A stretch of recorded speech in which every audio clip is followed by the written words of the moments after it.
So, welcome back to another episode of Living the Sky Life. Thanks, everybody, for tuning in. My guest today is Joanne Turning. You guys probably know her as Mrs. Bacon, half of the Bacon and Juice Box social media pages. So, welcome, Joanne. Thank you, and thanks so much for the invitation. I was very excited. Sure. I obviously have been following your page like so many others, I'm sure, for a long time. And I've wanted to have you on before, but it really struck me to reach out to you right now because of your posts recently about the letter of intent and all the things with Eric getting into adulthood. He kind of technically already is.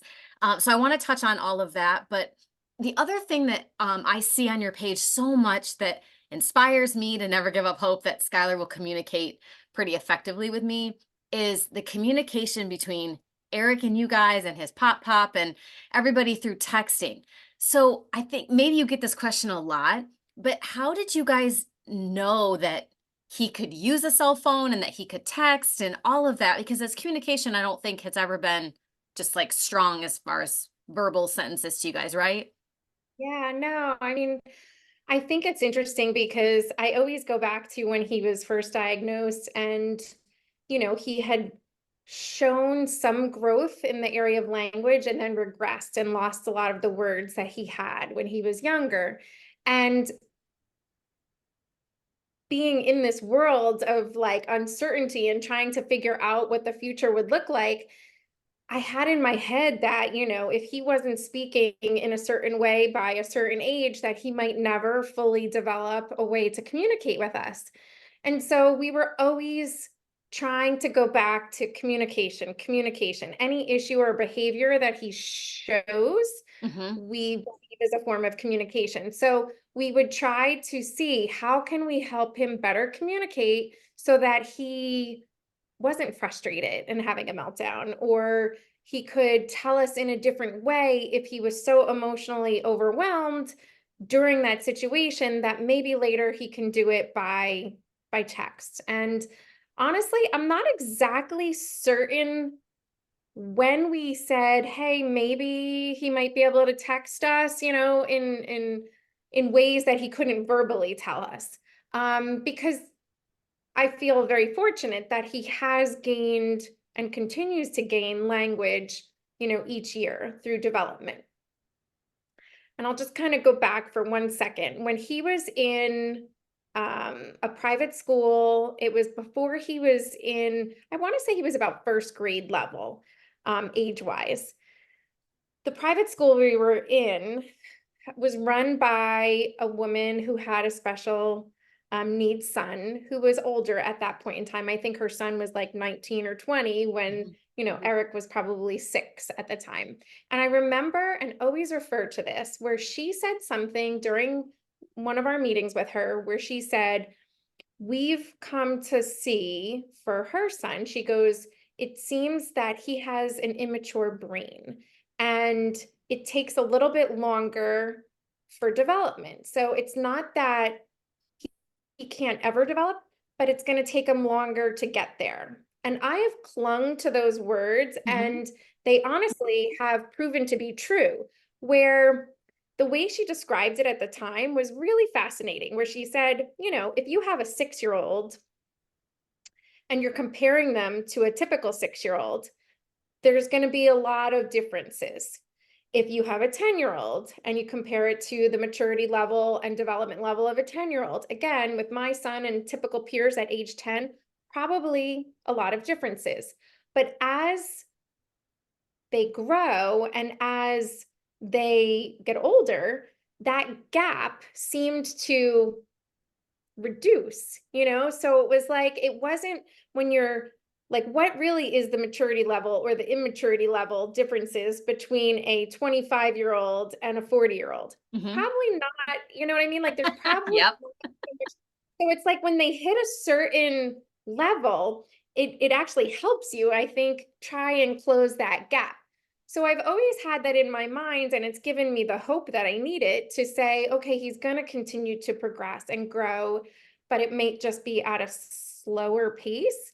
And, even today we see him continuing to expand his language. So I think he was about 13 when we gave him a cell phone. And, initially it was literally like scripting, and he would kind of just email us very standard, okay, we're going to Sesame Place on Saturday. Which characters are we going to see? And my husband would have to type the answer to that like 20 times in a row. Like he would just keep asking the same question. Hmm. But then it gradually progressed into, where can we go after school today?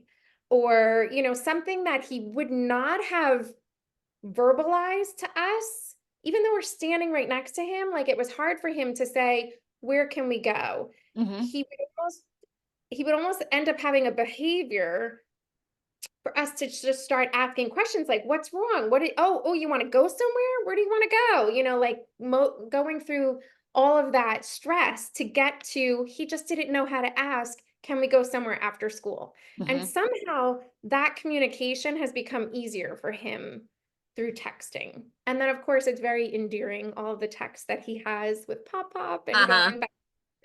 I Uh, love when you post those. It is very sweet to yeah. read that. So it's been, I mean, amazing to have that. Of course, as parents, we get greedy and we want more, and we want to know what's going on in that head. But I'll take any additional language I can get. Yeah. Now, has he always been, you said he was in private school when he was little. Has he always been in traditional school, or is he like Skylar has since 7 has been in an ABA program because he just can't, he doesn't have the aid that he needs to have, time in regular public school or private school? He's always been in a self-contained autism classroom. Like when he was in public school, he was in, the self-contained and always had a one-to-one aid.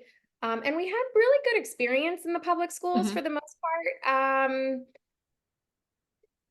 In the end, when he was high school age, he was placed in a like out of district special needs school.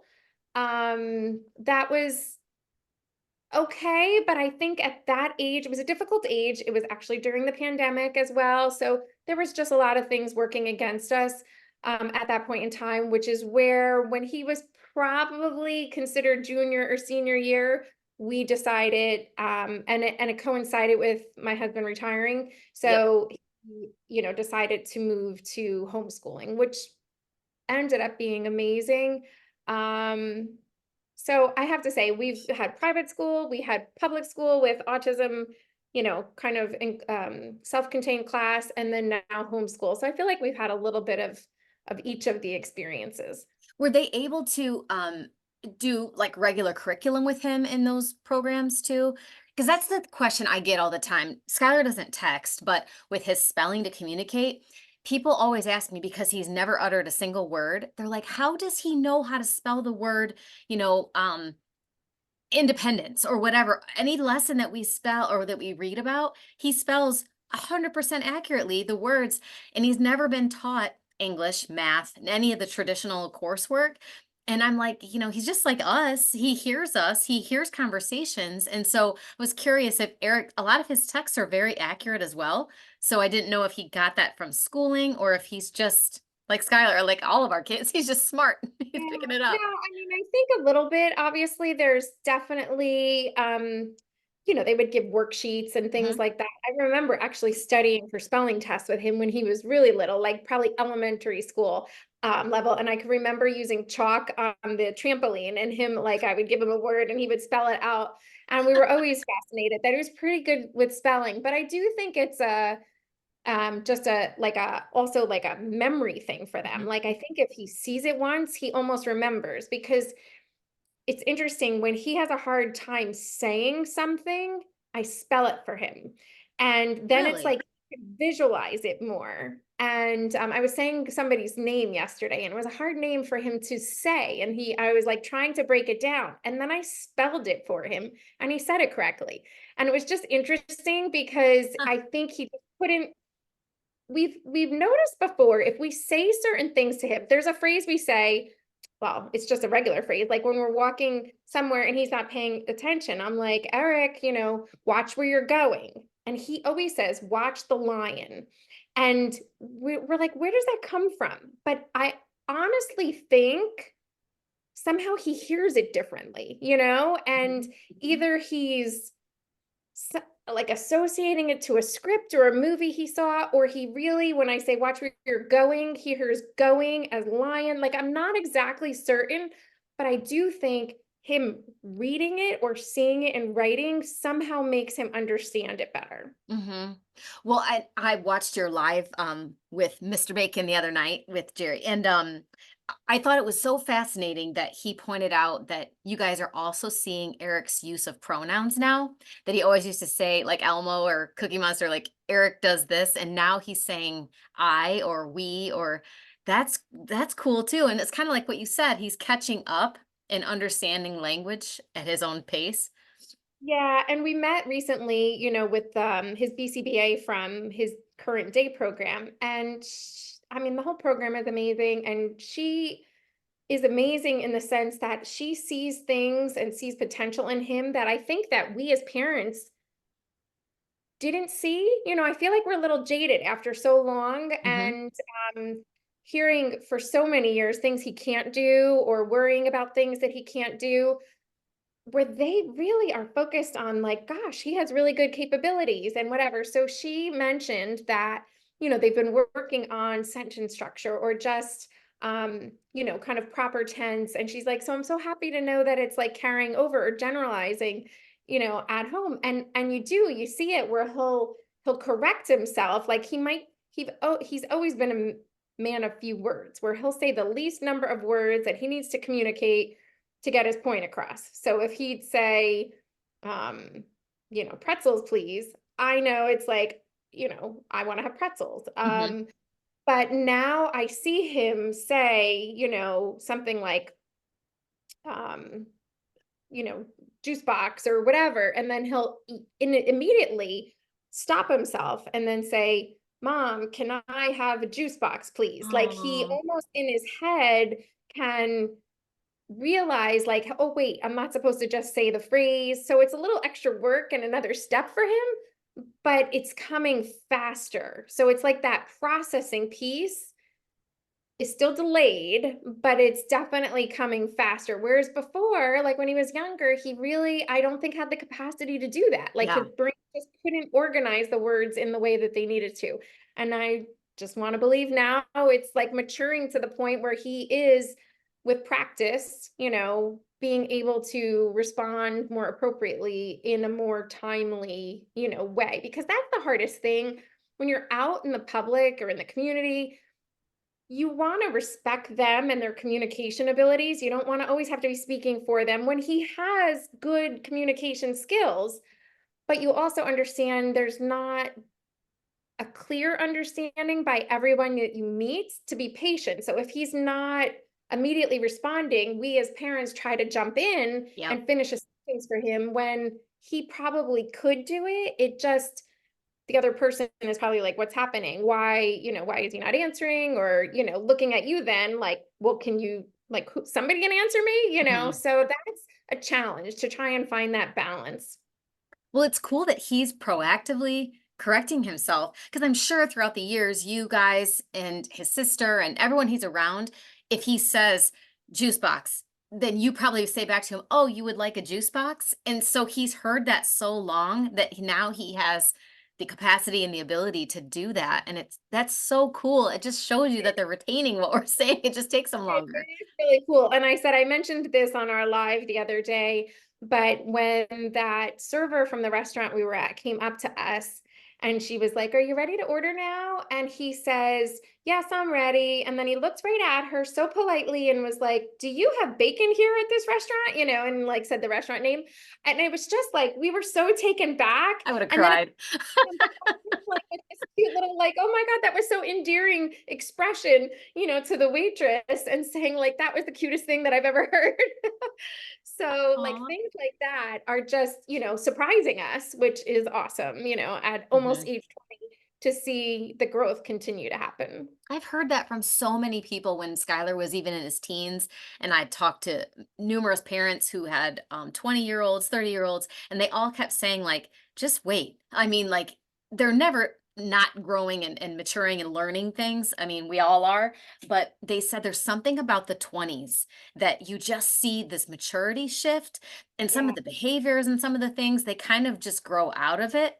So I'm like, okay, hopefully Yeah, that's we're all true. waiting. Yeah, and we also, I think, had to go through the rough period of like puberty and Mhm. hormones and emotions. And I think that that's, at least my husband tells me, he's like, listen, you weren't a man, you're not a boy, young boy going through Right. these hormonal shifts. He goes, but it was rough. And he said, and I had verbal abilities to be able to, say things. He's like, I would yell and scream and, whatever. He said he doesn't have the ability to do that or the just, kind of that it's okay to do that. Mhm. You know what I mean? Like he doesn't know the proper way to kind of get that out in a, Hasn't seen a role model go through it, yeah, at yeah. the same age. So Well, hopefully we're getting to the tail end of puberty.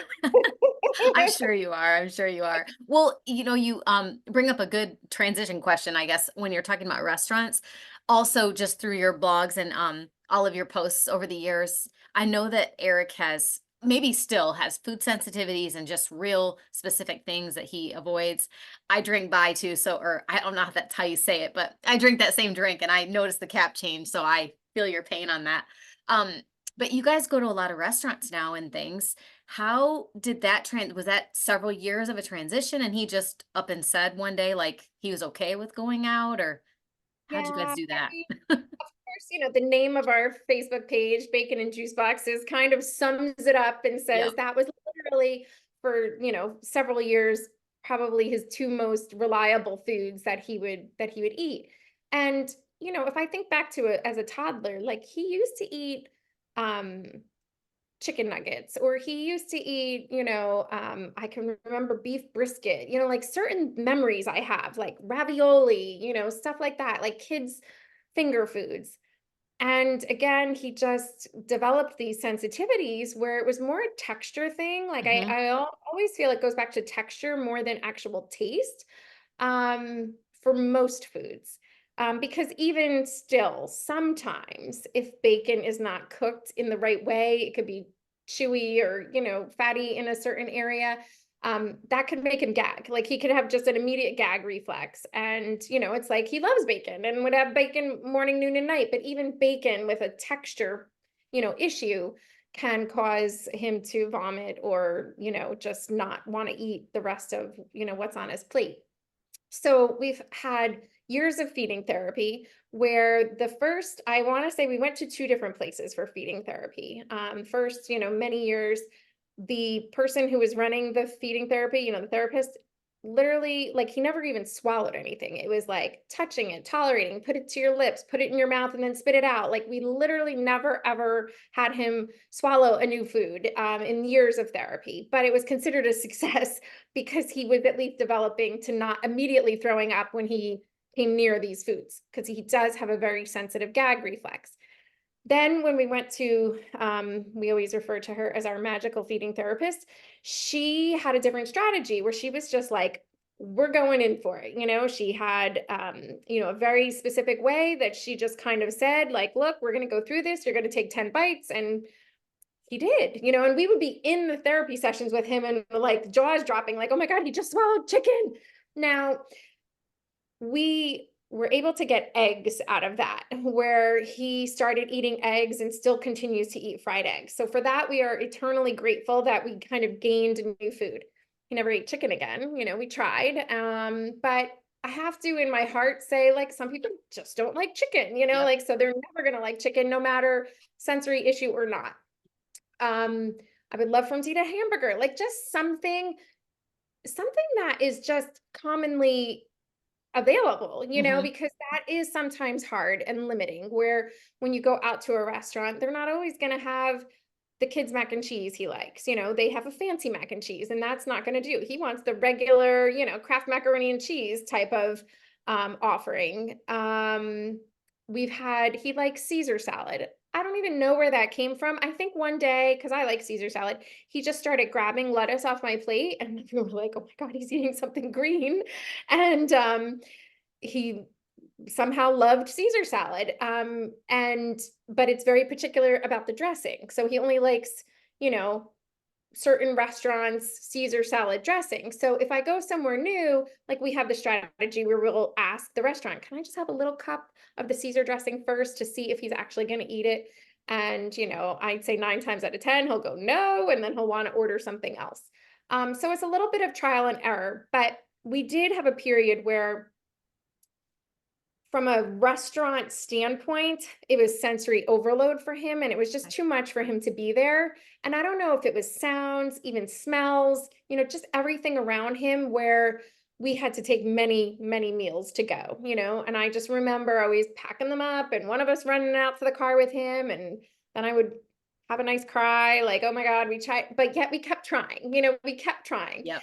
And then at some point, like if he could eat out every single meal, he would love to eat out. He loves to eat out now. I mean, he still has a very limited diet, but he just loves the whole experience of eating out.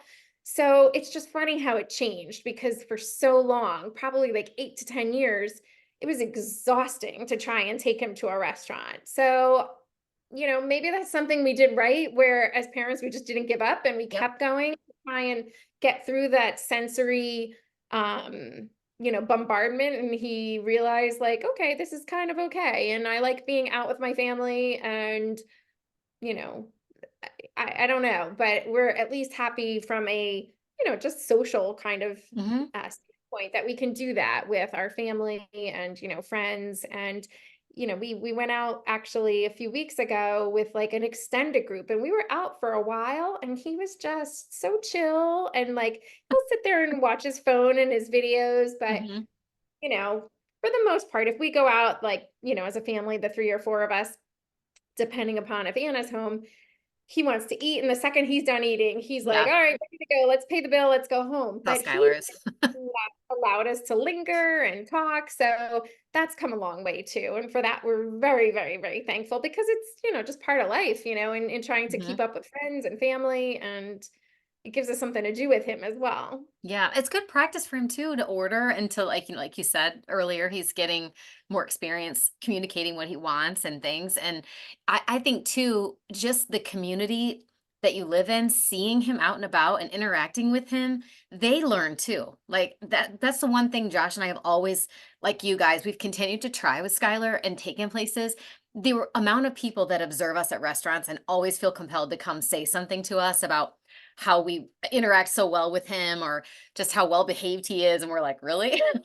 They just love seeing our interaction as a family. We don't even notice them 9 times Yeah. out of 10 because 'cause we're so engrossed in Skylar and It's whatever, pretty but cool when that happens though, mhm, because it is, you don't realize, that people are being observant around that. And you do, you hope that it's like, okay, just at least giving them a little bit more awareness too, to consider, like if another family the next day is having a difficult time, to give them a little, kind of grace and understanding that we're making an effort and, it's not always going to work, but you want to live life just like anybody else mhm. out at a restaurant. You want to be able to have that experience with your family. We get tired of being stuck at home. We're Absolutely. stir crazy. COVID was really hard because we're trying to get Oh, out anyways, and none of us were allowed to, so that was a nightmare. yeah. Do some of his sensory issues, is that the trigger for his behaviors? I mean, and what are his behaviors? That's something else that I get asked a lot as Skylar is growing and maturing and aging. Is he getting better with his behaviors? Are they different?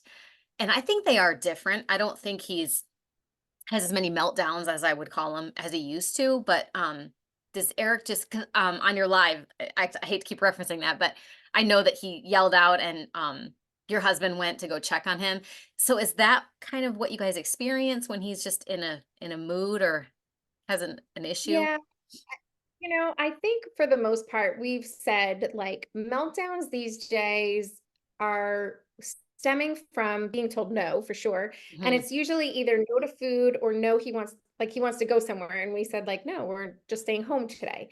Those are the two that will send him into pretty guaranteed like meltdown. Now, if you asked me a year ago, I would say that meltdown would last an hour and it would be like he'd be full on sweaty and we'd be exhausted and we'd have post traumatic meltdown stress for the next 2 days, feeling like we were hungover.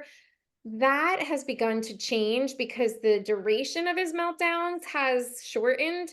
And I think a lot of it is because he definitely like realizes that he could communicate.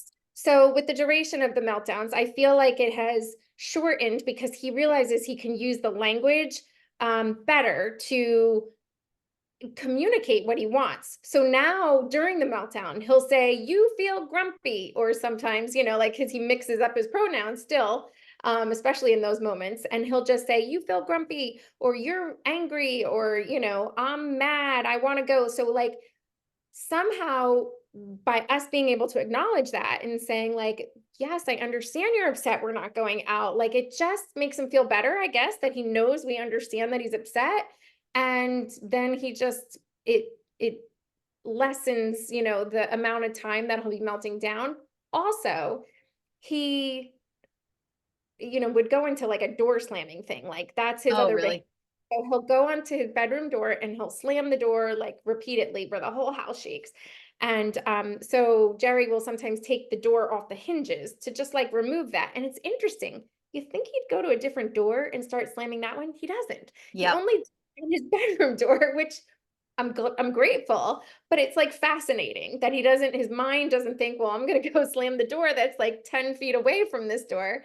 Um, but lately, I'd say within the last 3 weeks, after a couple meltdowns, Jerry and I had a talk and we basically said we feel like the best strategy for him is to ignore the behavior. Like, literally, if he'll come up, he'll try and like grab, if I have a pen next to me, he'll like just start throwing it down to try and get our attention, or he might try and grab my hair as I'm sitting at the desk.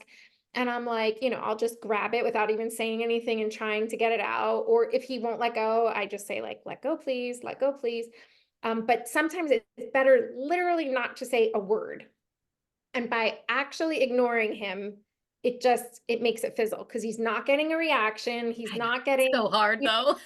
We have know, been told that for so many years, and I try, and yeah. Saturdays I'm good till about half the day, and then I'm like, "Skylar, if you hit me one more time." And I'll tell you, if Mr. Bacon ever listens to this again, I'm definitely a little bit better at it than he is because Uh-huh. Eric and him are like just they feed off of each other, the Yeah. energy. So Eric really knows how to poke at daddy, and it's hard to not respond to that because you have to separate, is it autism, anxiety, whatever, or is it just I'm being a brat right now? And Mhm.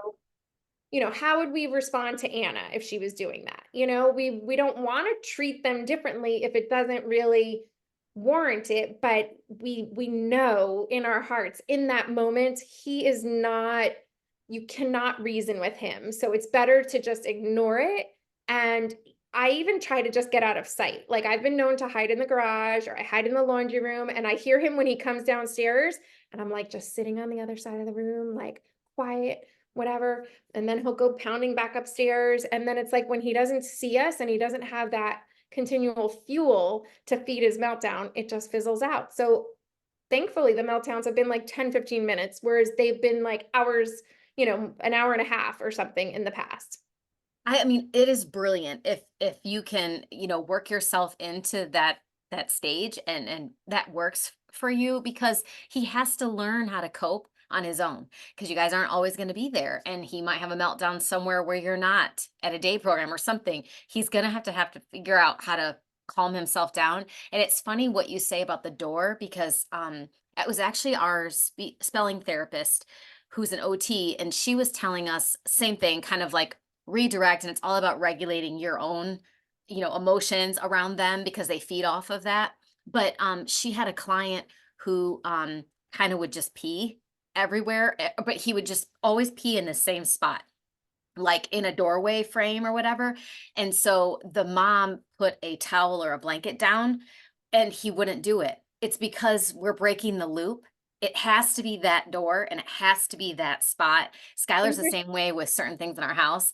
If he likes to throw and swipe things off my kitchen counter. And so finally, I mean, it took me forever, but I finally got smart and I just put that stuff away and he'll come over and go to grab it and it's not there. And then he just Right. stops because his loop Yeah. is broken. And I'm like, Yeah. "Man." if I would have known that years ago. Really fascinating, I know. And you're like, oh, why didn't I know that 5 years I ago? know. Yeah. Oh man, that's remarkable. Yeah, I keep trying every Saturday morning because Saturdays and Sundays are the worst for us because we're home all day with him. And we have nowhere to go unless we make errands or things. But I start every morning with the intention of I'm not gonna let this bother me today. He can pull my hair. I'm just gonna ignore it. But like Jerry, Skylar pushes my buttons big time. Josh is so much calmer with him than I am. Yeah. I just don't have the patience. I wasn't born. Yeah, So, one of my favorite, like I love sunrises and sunsets, but sunrises especially. We live on the East Coast. I love to go to the beach and watch sunrises. But for me, they're that symbol of hope. Fresh start, fresh day. yep. And I can't tell you the number of times, literally looking at a simple sunrise has refreshed me and said, I can do this. We can get through today. And yesterday is done and we can get through today. And that's the only thing I can remind myself that tomorrow we start again. Tomorrow is a new day. Mhm. Tomorrow we can try again. Because some days you just feel like it's harder than it should be. And, Yeah, it's like out of your control, but one day at a time. you're right, and Sometimes one. when you go into it that way and you're in a good mood, I know that our kids feed off of it too. I don't feel like our day is as bad when I just can keep myself together and I don't let it get to me. I'm happier and then he's happier and it doesn't seem, we end the day, we're like, "That really was a great day." So, oh gosh. Well, talking about adulthood stuff. So I still haven't done it, and even when you posted about the letter of intent, I said, "Okay, you're gonna do it, and you have a deadline. I'm gonna give myself a deadline by the end of, March. I'm gonna have mine done." Yeah, I don't have it done. I don't know why I'm dragging my feet. It's just awful. Like, I mean, can you explain to everybody that doesn't know what a letter of intent is, and like how you were able to just sit down and do it? And they're all different. I mean, they don't have to be the exact same, but Yeah, so I think for many years I put my head in the sand thinking about the adult Eric, and what we needed to plan for his future. I wasn't ready emotionally to think about that. I wasn't ready emotionally to think about guardianship or someday how it might impact his sister, to have to watch over him or, make decisions about him. And we started thinking about the financial planning piece of it for kind of long term. And that's, terrifying, Mhm. like we're not going to be here. How do we know that they're going to be living somewhere in good conditions with people that love and care for them? And so through those conversations, it was definitely apparent like this was the time. Like we're getting older and, I can't leave that to chance. So basically the letter of intent, the way it was described to me, is that it is basically a love letter. It's a letter for future caregivers of your loved one to tell them about like everything they need to know about your loved one and the future kind of goals and maybe even hopes and dreams that you have for your loved one. So it starts with, and I created my own template after reviewing a variety of different ones.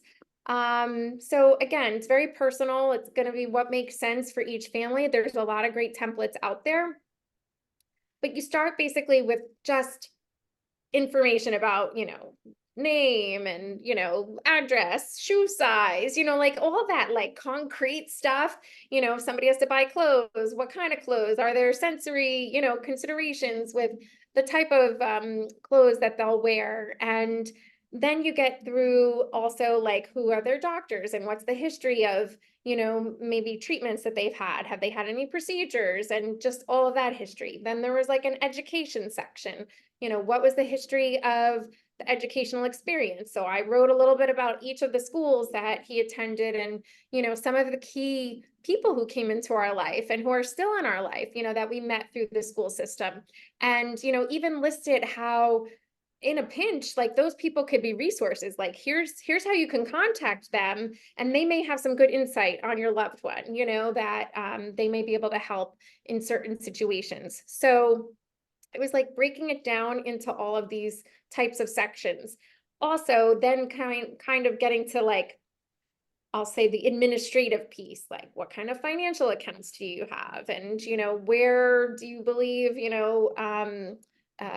kind of the financial management? Do you have life insurance? Do you have an able account, for the special needs um, funding of future care? And how is that managed? Are you working with a financial planner? Like, what do you have in your employer benefits that, may be used by your loved one at some point? And then there's, I think, the section that was probably the hardest for me, thinking about the future, and the future when we're not there. Where do you hope, and how, like, what do you envision the living arrangements to be when you're not there, and they're not in your care? um Everything down to, like, I hope he has a private room and his own bathroom, like trying to get that specific because I think that's important for him. Trying to outline some of the favorite things he likes to do and the favorite places he likes to go, and frequency, saying, I hope at some point he'll be able to do these things weekly, or, once in a while, or go on a vacation. Like, again, just those like hopes that you have for the future and whoever is going to be caring for him.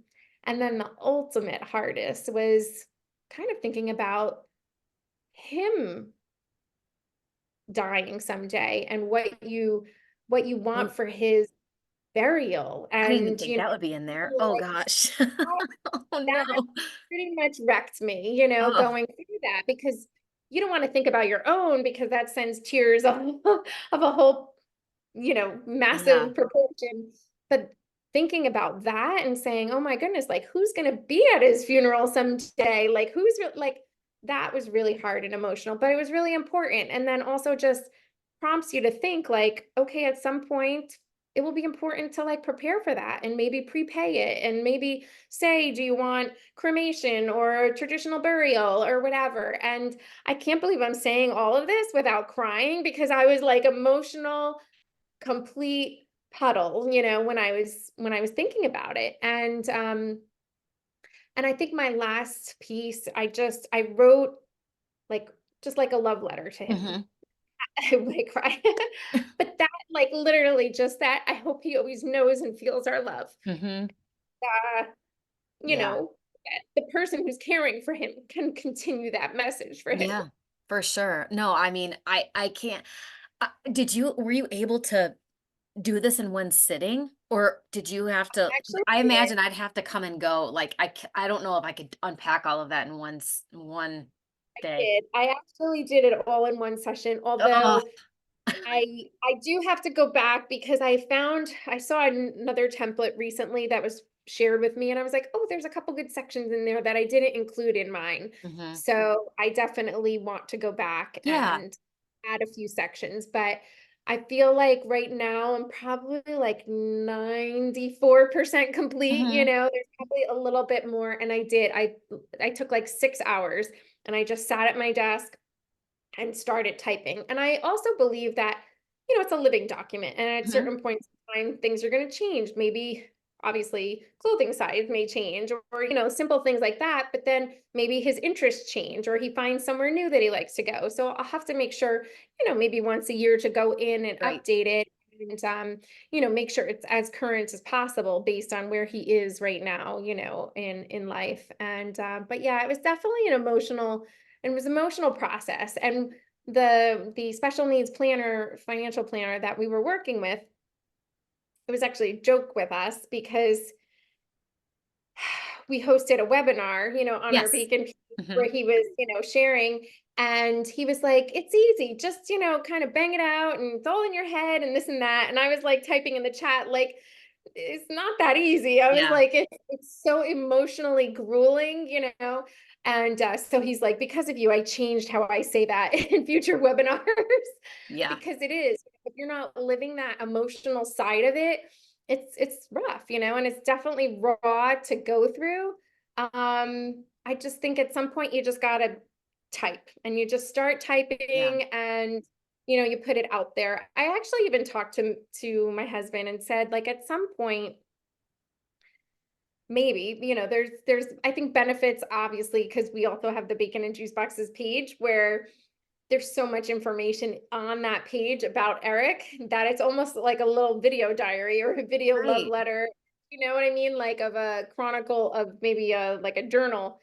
And I said, at some point we might even consider not on that page, but somehow memorializing some of that information through videos or through posts and even maybe like on a private Facebook group page with certain people who might be considered those long-term, those people who will care for him in the future, Mhm. just to even show some behaviors. Like this is what he looks like in a meltdown. These are Right. strategies. Because sometimes it's just easier to see it Mhm. and then mark it private and or just figure Yeah. out and share that in a private way.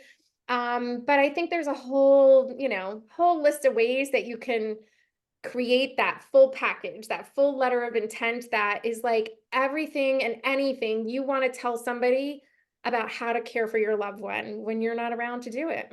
You're right, and the perspective that it's a continually living document that needs to be updated, I think that's how I was able to start it, but I just haven't finished it. It doesn't all have to be done, and, like, Skylar's medicines are gonna change, I'm sure, and all the things that are going on, but it's much easier, I would imagine, to have it done and then to edit it versus, like, putting it off and putting it off, and I just try to think of it like, if, God forbid, something happened to my husband and I tomorrow, what would people do? Like, they would all panic, like, okay, I don't even know what medicines he takes. I have no idea where his school is. If they had to come up here, and we have a Yeah, very short list of people that would be able to take care of him. So we have a very small family. So I yeah. just think of them. I'm being selfish by not doing it. Like, I know I need to do it for him and for us, and A hope I few don't years need it. ago, that's what I said. A few years ago, we took Anna on a vacation when she graduated from high school, and it was just Jerry and I and Anna, and we left Eric with Grandma and Pop. And before that trip, you have all sorts of morbid thoughts, like, oh my goodness, what happens if something happens to all of us, I created it wasn't a letter of intent, but I listed out everything, like our financial accounts, his doctors, the school, like all that information that God forbid they needed, it was here. And I remember Pop Up saying, like, ah, I don't need that. And I'm like, you don't understand. I needed it to be able to go and relax and, not be totally freaked out about leaving him on this vacation. So it's kind of that same feeling. And I think ultimately that's what pushed me to do the letter of intent because none of us are promised tomorrow. And, Mhm. we believe we're going to live 40, 50 years. And one of my best friends, I'll try not to cry again, but one of my best friends passed away very unexpectedly, just a couple months after her 50th birthday Mm. in 2022. And that changed me, because she was perfectly healthy, in my eyes and much life left in her. And then instantly, lives were changed. And so that I think drove me to like, I have to do this because we aren't unfortunately promised tomorrow.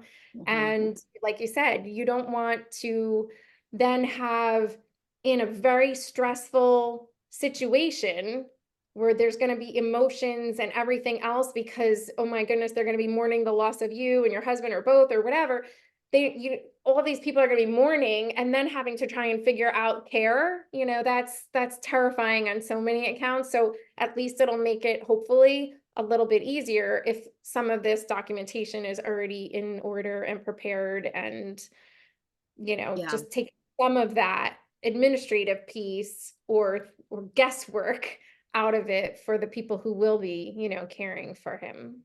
And it ensures too that a lot of, I mean, aside from the void of their parents, that their life doesn't change. Like, they don't have to go through this massive, you know, Yes. uprooting of what they know in their schools and their all of their stuff. Somebody else told me to make sure I added, like, if going to church every Sunday is important to us, that we take him to church every Sunday. We would love for them to keep up with that if they could. Like birthdays, we always do, something special for his birthday, and it consists of a cookie cake with this on it. Like, he has to have that so that he just experiences normal life and, Yep. doesn't have any major changes. And I guess kind of moving from the letter of intent to the ultimate future for Eric and like where he might live and kind of if you guys have thought about that. That's why I'm the first to admit that I used to say all the time on the podcast, like, he will live with me forever. He is not going to a group home. He is not going to assisted living. I can't do it. And so many parents humbled me that have kids that have been placed, are adults, and they've said that their child has thrived and they're doing things and saying things and they're toilet trained now, all the things that they weren't doing because we baby them too much. And I want him to have the experience like my daughter had when she went to college. It's just different. But he Yeah, deserves independence to be away from us. And yeah, he might thrive under someone else. But the biggest thing is, I felt it was selfish for me, just for me, it's my opinion, to not look at options for him, even though we can take care of him and we're still healthy and kicking right now. But what I would hate to have happen is something happened to us suddenly, and then he is plucked out of our house and thrown into the first place that has a bed, and yeah, he doesn't know anything, anyone, and it's just chaos for him. yeah, That would break my heart more than placing him in a place I can check on him every single day and make sure he's well yeah. cared for and loved, and we visit him, and he knows it's okay that we're still here. He just has his own place. So does that resonate with you too, those feelings? Yes, completely. And I'd say Jerry and I may slightly disagree in this area because we had that conversation when I started to write the letter of intent. And, I said, like, what is your vision and hope for like future housing? And like, what age do you think you would be? And I think Jerry is in the, I want him to just live with me until the last possible moment.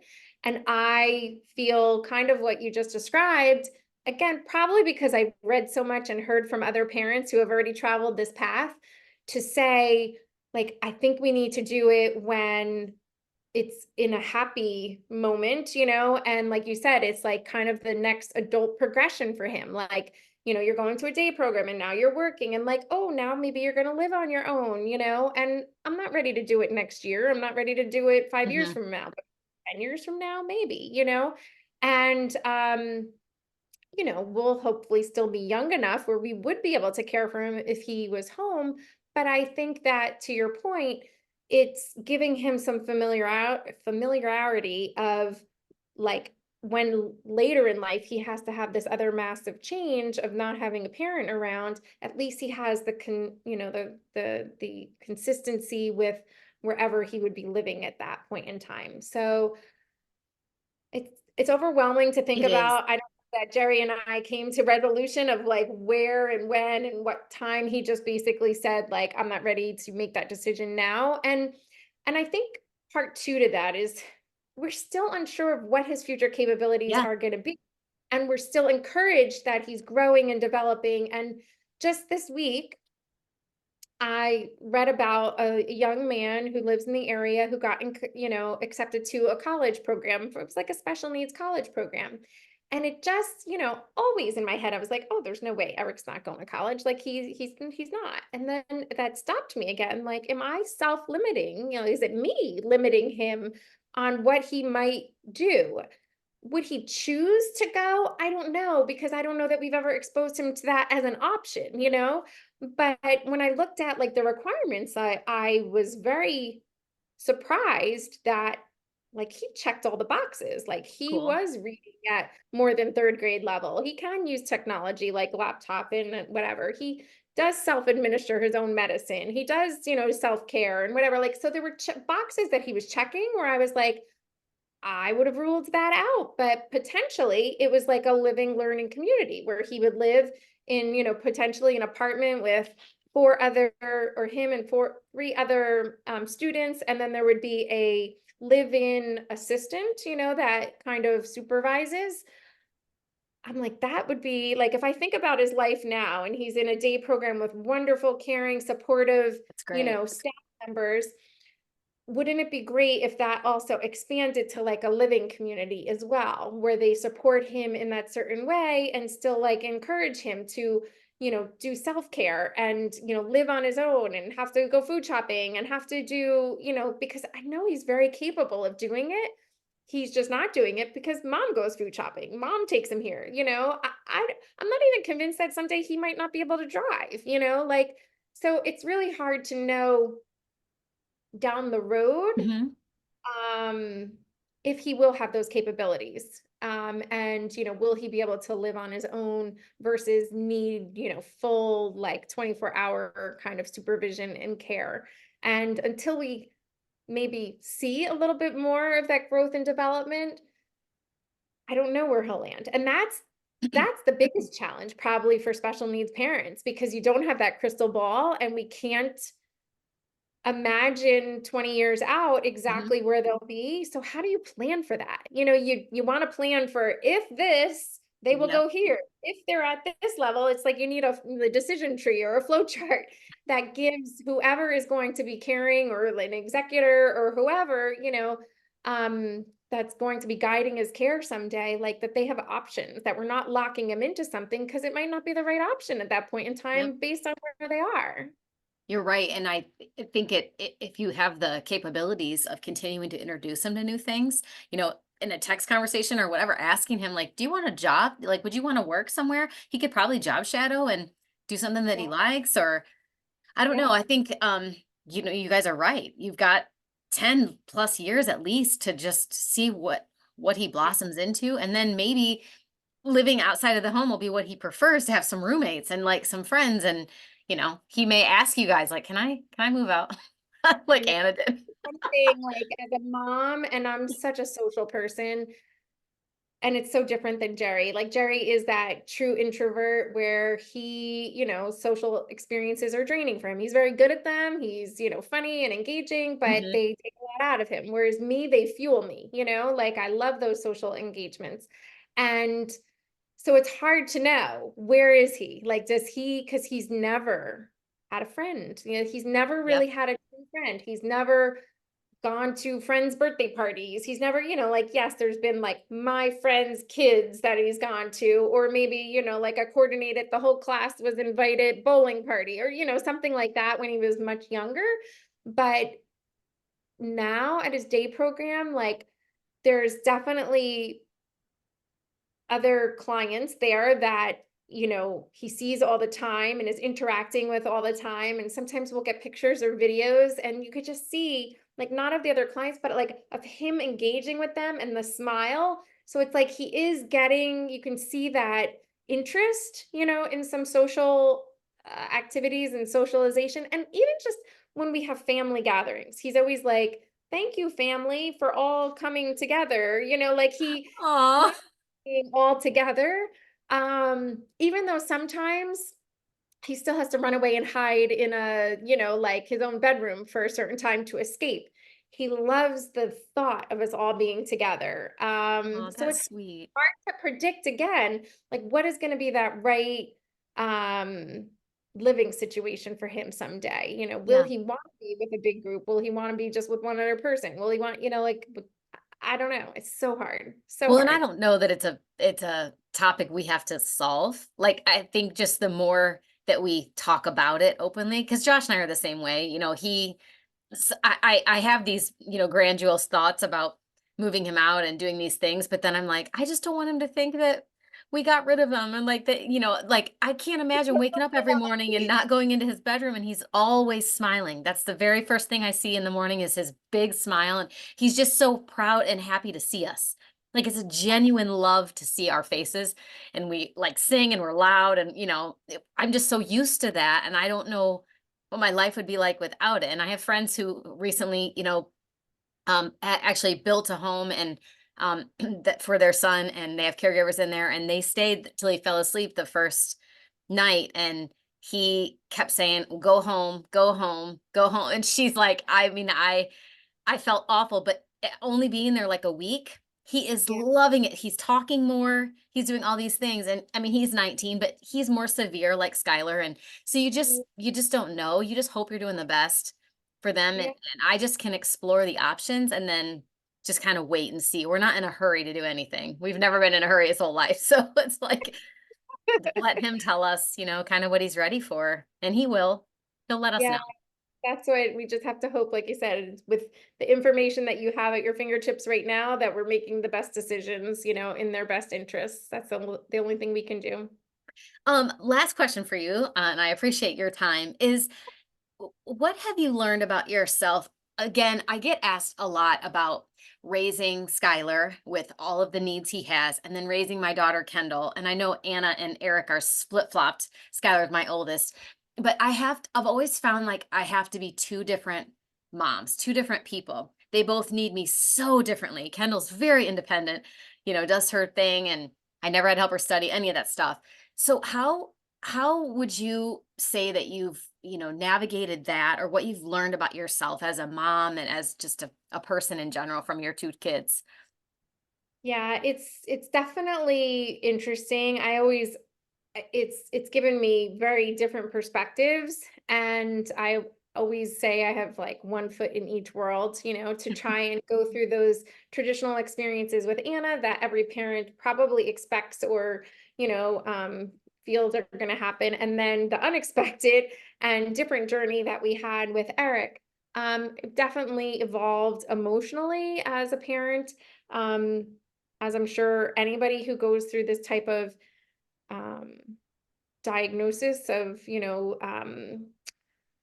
autism with their child, you're first stuck in that, like, what does that mean? And what does that mean for the future? Often it's, what does it mean for me? Hmm. Like you come like, wait, this wasn't how it was supposed to happen for me. Like not realizing it's really about them, they're your loved one. And I think that the biggest thing that I've realized is that, it's going to be okay. Like, because immediately for, gosh, I can't even tell you how many years, like right around diagnosis and thereafter, like I cried so much. Hmm. And like if I think about it now and go back, like it makes me sad, And it really was my husband who at one point said, like, you have to stop mourning the life you thought you would have and start enjoying and living the life you do have, And it was really a wake-up call where I, tried, and I've always been an optimistic person, but I really had to focus more on that and say, you just really have to like look and say, what, like focus on the positive Hmm. and really realize you're still so very blessed. There's so many things to be feeling fortunate and blessed. Like, and I hate that sometimes it leads me to that where I know like autism is not a big deal, Hmm. like it's in the big scheme of what can go wrong in life, like autism is okay. Like it's not this terrible, massive, horrible thing, illness or life, like, it's not like a life-threatening illness, you know what I mean? Like, so I feel like honestly just putting that into perspective and saying, like, yes, this is not what I've expected. And there's definitely challenging moments. And I feel like there are certain things that are so much harder than they should be. Um, but I always have tried to come back and say, I still have so many things I feel blessed about, and we say it all the time, like one of the greatest blessings is the connections we've made, and the simplicity that this life has, and focus that this life has led us to, where you really realize what matters in life is your family and your core, values, and the priorities come really sharply into focus when you're like, I just need to make sure I'm doing whatever I can to make sure my family is safe and happy and healthy. And, at the core, they are, we have a beautiful house, we can feed them, we, do things with our family. We have such a wonderful extended family. So when I complain or when I feel a pity party for myself, it's about things that again are affecting me, not really Eric. It's like, gosh, I wish I could just pick up and go on vacation, where it's like, okay, it's not that easy. Like, can he fly to Europe on a 6-hour flight, or 7-hour flight? Maybe not, okay, what are the options? Where can we go? Can we take him to a beach vacation in Florida? So it's like those selfish things that I'm Yeah. still very guilty of, like, yeah, there's so many other places I want to see in the world, but either now it's going to take somebody else having to care for my son, or me not going, or me figuring out a way to get him to go. And would that even make sense? Would he like to go? Would we be miserable when we got there? Whatever. So it's like realizing and just trying to put into focus, like, okay, these are some of the like parameters that we have to go through, and then just pick and choose like really what makes sense for our family. But I still also like, if I think about how I'm a mom to Anna and how I'm a mom to Eric, it's happening like literally right now because Anna's on the cusp of her adult life. She lives home right now, but she's probably going to be moving out soon.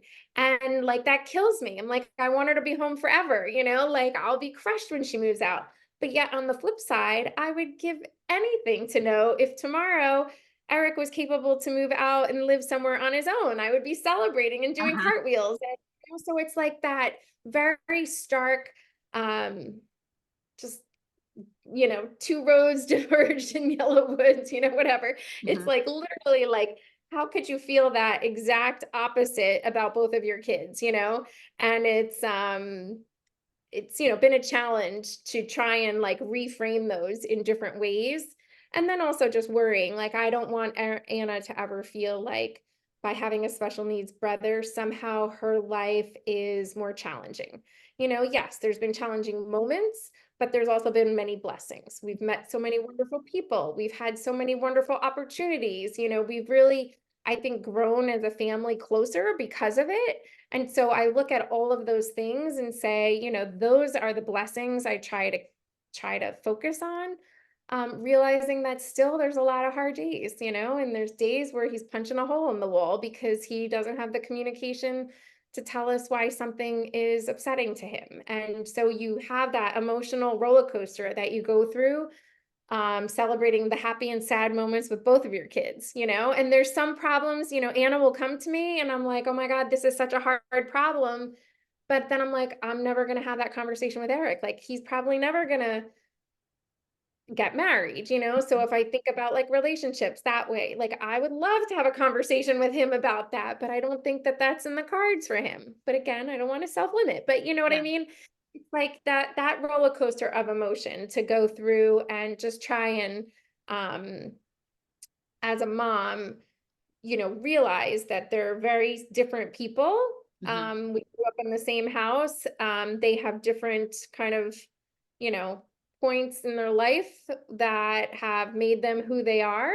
And we celebrate all of their accomplishments just as equally, but in different ways. There's Mhm. different scales of those accomplishments, but they are celebrated just as big if it's for Anna as it is for Eric, in a lot of ways. So I think for me, I've just grown and evolved to realize that him being diagnosed with autism wasn't as scary as I made it to be when he first got that diagnosis. And I always say, if I could go back and tell myself, you know, something like about the future in that 2007 time frame, I would have said like just cry less. It's going to be okay.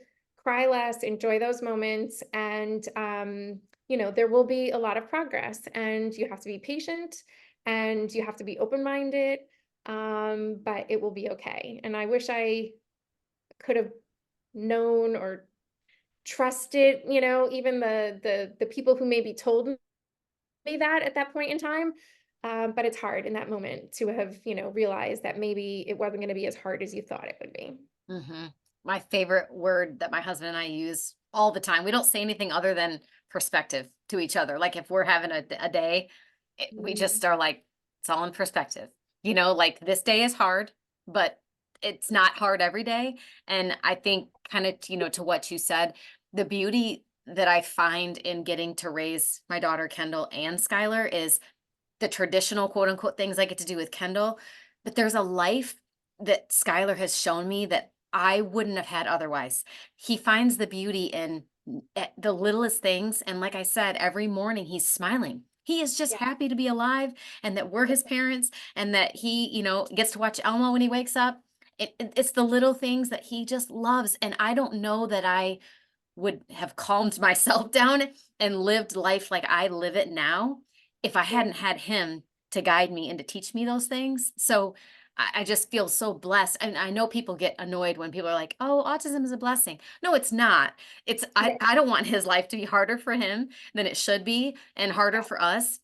yeah, But there is a blessing in it. And I do feel like he was given to me to teach me some of these things, to be more patient, to calm down and not like rush him so much, just to slow down, enjoy smelling the roses, really, just with each day. So, Actually gave me goosebumps with that last statement. I think because I felt it. I truly felt it, and I like feel like we lived that, parallel live. mhm, It is. It's really like you said, there's so many blessings that come with it. And it's it's that's the one thing I try to communicate when newly diagnosed families. mhm, So hard, like, how do you do that? Because I was definitely not receptive to that no, message me either. when we were in that stage ourselves.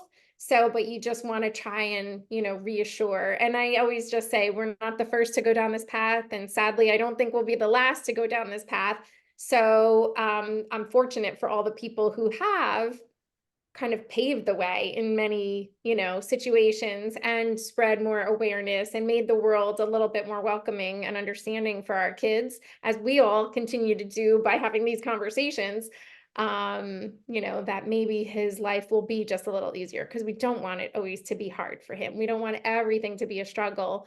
Um, you know, our number one goal is to see him smile. Yeah. Well, thank you and to Jerry for putting your lives out there because, as you said, when our kids were diagnosed in '06 and '07, there wasn't Facebook pages and all of this opportunity to communicate with other parents who are 10 years ahead of you, 5 years ahead of you, and you can talk through things.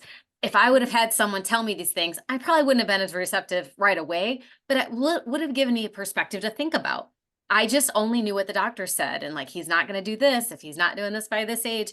And it was doomsday diagnosis and prognosis. So I just really appreciate you guys putting out there the struggles and the glorious, joyful moments that you guys have with Anna and Eric, because it just gives hope to other families. And it's definitely given me hope. My favorite word. I'm like, I have a necklace, I have a I ring. know. It's my favorite word, and never give Yes. up. Well, thank you so much for your time. I really appreciate it. It was great talking to you. Thanks. Hold on one